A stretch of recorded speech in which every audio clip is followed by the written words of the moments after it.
Hello, this is Marcus from Beamlit.com, and in this video I want to talk to you a little bit about the keyboard options within the system preferences. And to access the system preferences, all you have to do is click the little Apple icon up here and just click the system preferences right there. And from here we're going to search keyboard, and you could either just click on that and that's going to automatically open that, or you can just click on whatever options is more appropriate for you. And so you pretty much have these 4 different sections, these different tabs that you can choose. This one is key repeat, delay until repeat. There's a couple of different options, using F1, F2 as different, as actual standard keys. See, what you have to do on a Mac to access F1 and F2 is you actually have to hold down an FN button right here.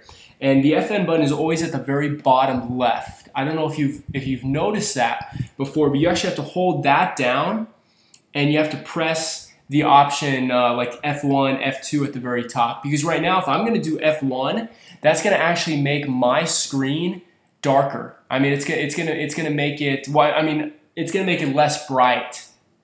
And if you do F2, if you're pressing the F2 button, and these are at the very, very top of your keyboard. So if you click the F2, it's going to make it brighter. And there's a couple of different options, like F3. I'm pressing F3 right now, and that allows you to look at these different tabs right here, these different sections. So I could actually scroll, and I could even move stuff in there. But we'll go through that later on, and so on. There's a few. This is actually F4 right here, which is a very nice option to view all these different apps, and you can actually categorize these, but we'll go through these later on. Now, let me see here. Okay, so there is this option right up here that allows you to, I don't know if you noticed right up here, but that allows you to put the menu bar, this is the menu bar right here.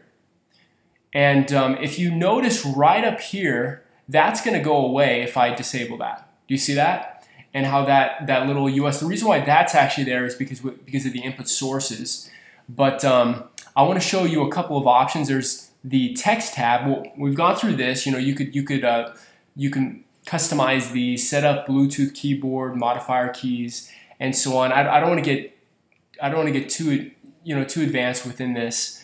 But as far as the key, as far as the text, you can actually set up different values and replace them. So for example, let's just say I wanted to replace every word when I'm typing, let's just say something. I want to replace something always with something else, like let's just say another. So if I'm writing something right now, if I say I want to talk about something. Now watch this.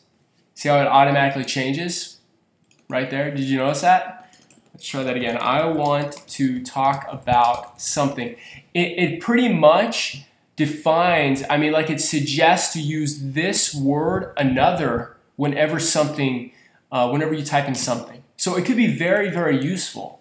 For a lot of different things. Let's just say it's a company name, and like for me it's Beamlit. Let's just say Beamlit is my company name, and let's just say I want to always replace it with Beamlit.com, but I want the B to be capitalized and make it like that. So instead of going through all this, it does it automatically. So it could really save a lot of time.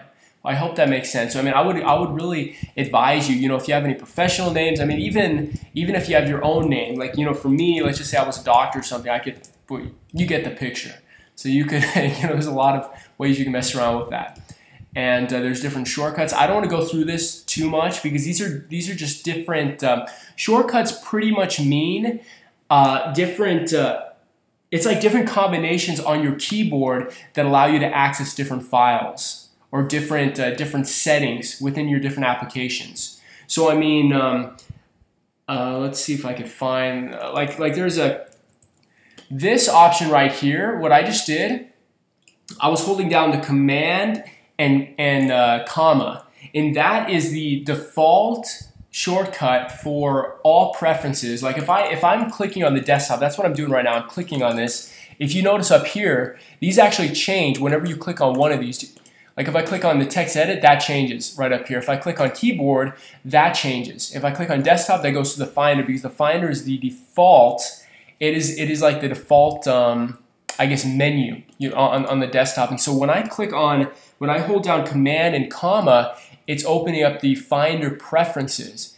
If I do Command comma while I'm clicking text edit, you see how it changes right up here? And if you see that right there's the preferences. It says Command and comma. So if I do that again right here, it's doing that. There's the preferences. And so that's you can change these. You could change these right here. That's saying Shift Command 3. That's going to save a picture of a screen. Actually, these, I use these all the time. In fact, this is my favorite one right there because it allows you to actually choose the amount of, I choose the dimension for the picture. So, for example, I'm going to test this out. Let's use Shift Command 3. Do you see what that just did? If you heard that noise, that actually took a picture and it saved it right here. And let's see here. If I do Command Shift 4, this is my favorite actually. It says Save Picture of Selected Areas File. So basically, let's just say I wanted to take a picture of this cloud. I could just hold this down right here and move it right there. However long, if I want to include this, I can. It takes a picture of it. I use this all the time. Now let's go to the last option. And as you can see, there's the US flag. It depends on where you registered your computer, but for me it's in the United States. And I'm actually Swedish, well, half Swedish, and so I like to have a Swedish keyboard. It really just depends. If I'm up in Sweden, then it makes it a little bit better, and so I may use the Swedish Pro. But this option lets you, in fact, let me enable one of them. Let's just do Spanish, because that's a more common language here in the United States. And so let's just say I want just the regular Spanish. As you can see right here, here are the different options. This is what's going to change. You see you have, I'm not too sure about these alphabetic symbols, within the language, but you can change these. I know for Sweden, it's, oh, come on. You can find Sweden. Do this again. Here we go. There's the oi, which is just the three different symbols, and those are accessed, just by a few of the other symbols. They just take its place. But so let's add Spanish real quick, so you can see how you could use this. So if you see up here now, if this didn't show before, it will show right now. It allows you to change between the languages. So if I choose at any time, I could actually close this out. And let's just say I'm typing in here. I can change to Spanish, and I believe it was, this one right here. I'm using semicolon, and it's given us one of the letters of the of the alphabet.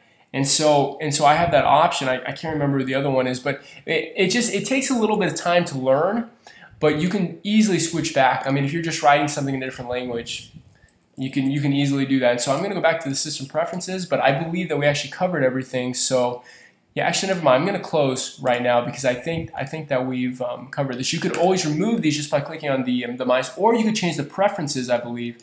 Oh no, maybe you can't with this one. Okay, yeah, I guess you can. It doesn't. You can always set them up here. That's pretty much it right there. But so yeah, I hope you enjoyed this. If you have any questions, feel free to. If you actually have any tips too, feel free to leave them below. Thank you.